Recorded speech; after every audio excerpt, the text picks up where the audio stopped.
The Georgia Guidestones is a monument that was unveiled in 1980 in Elbert County, Georgia in the United States. 10 so-called guidelines are engraved on the structure in 8 modern languages, and a shorter message is engraved at the top of the structure in 4 ancient language scripts: Babylonian, Classical Greek, Sanskrit and Egyptian hieroglyphs. Each of the languages included are English, Spanish, Swahili, Hindi, Hebrew, Arabic, Chinese and Russian.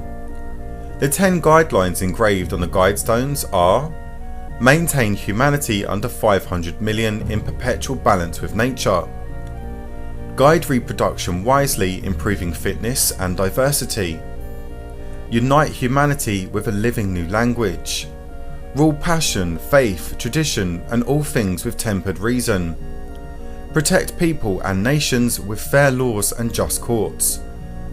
Let all nations rule internally, resolving external disputes in a world court. Avoid petty laws and useless officials. Balance personal rights with social duties.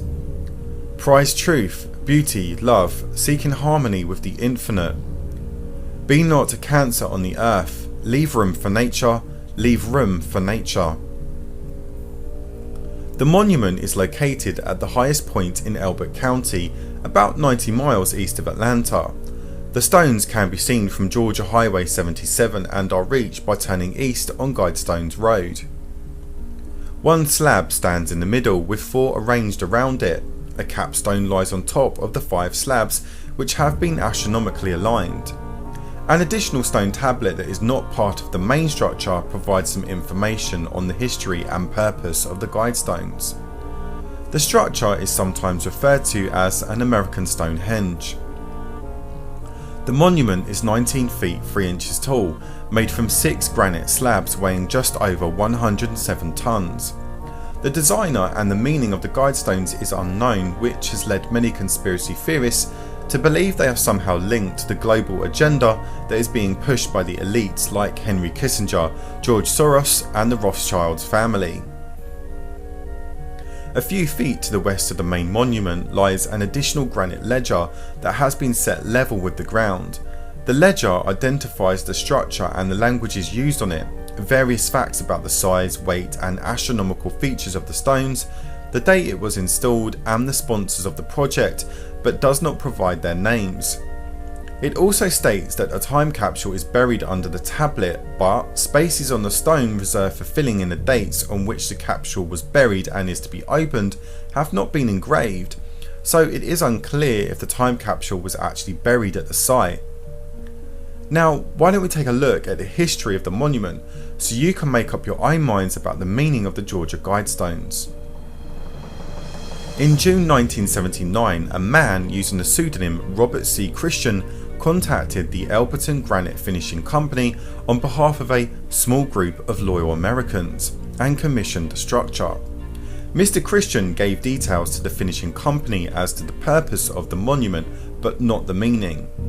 He explained to them that it would serve as a compass, a calendar and a clock, and that it should also be able to withstand a catastrophic event, perhaps one such as an earthquake or even war. Joe Fendley of Elberton Granite thought that Christian was a complete lunatic and attempted to discourage him by giving a quote that was much higher than any previous work undertaken by the company, explaining that the Guidestones would require additional tools and consultants. Christian accepted the quote, and when making payment for the monument he said that he represented a group of people that had been planning the structure for 20 years and that they intended to remain anonymous. Christian gave the company a scale model of the Guidestones and 10 pages of specifications. The land on which the monument was erected totals 5 acres, which was purchased by Christian in October 1973 from the farm owner Wayne Mullinex.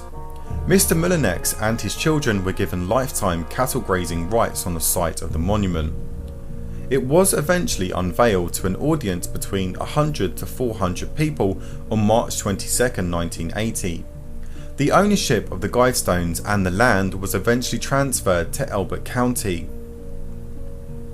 In 2008, the stones were vandalised with polyurethane paint and graffiti with slogans such as "Death to the New World Order."